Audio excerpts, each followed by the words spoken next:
Hey guys, so it's time to do a quick little speed test between the G4 here and the G6 over here, which is LG's new device.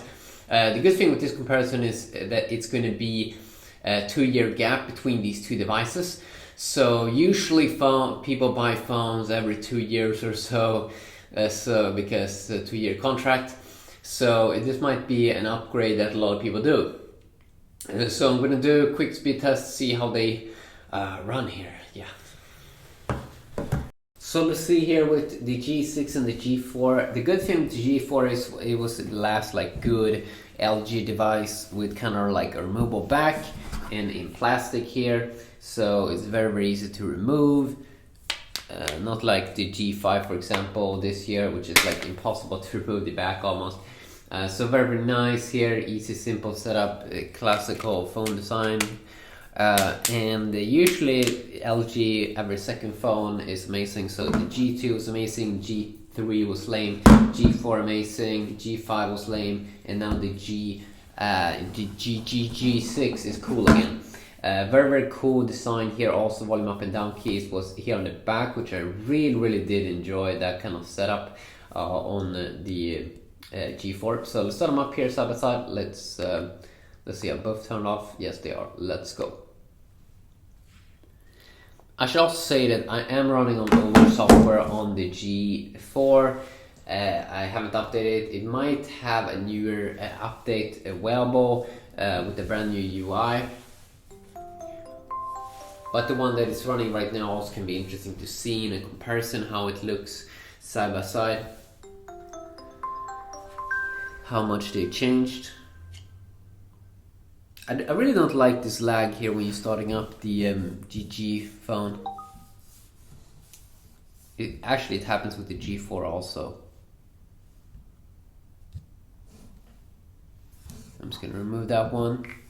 Okay, so the first thing I can see here, which is nice, I think, with at least the G4 is that it still has this app drawer. It just makes things easier, you know, to find apps. Here it's a little bit confusing, like why do you remove an app drawer? It's so stupid. Not even Samsung removes the app drawer.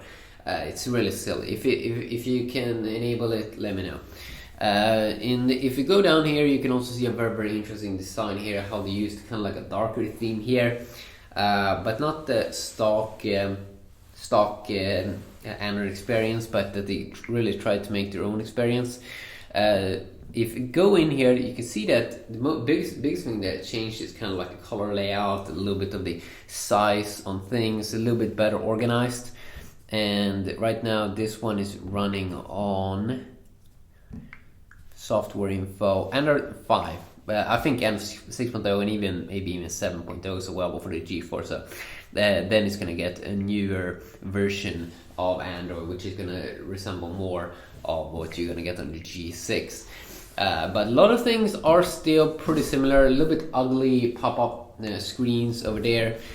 But for example, you already had the kind of cool effect here. For example, I mean, this looks exactly the same, so it haven't really changed anything here except just some of the color things. But a lot of things are pretty similar, except the colors here. For example, on folders, how they optimized it, made them probably a little bit bigger and stuff like that, and a little bit more useful settings. If I check out the multitasking button, you can also see that it is a little bit bigger font these days, and this one is probably also a little bit slower to go up and down. But yeah, quick side-by-side look. I mean, this one is still a great device with its like curved back design, and you might want to have a case for it because it can be a little bit slippery. But yeah, both very cool devices. Maybe do more videos on like gaming and benchmarks if people are interested. But very nice LG phones, which I highly appreciate.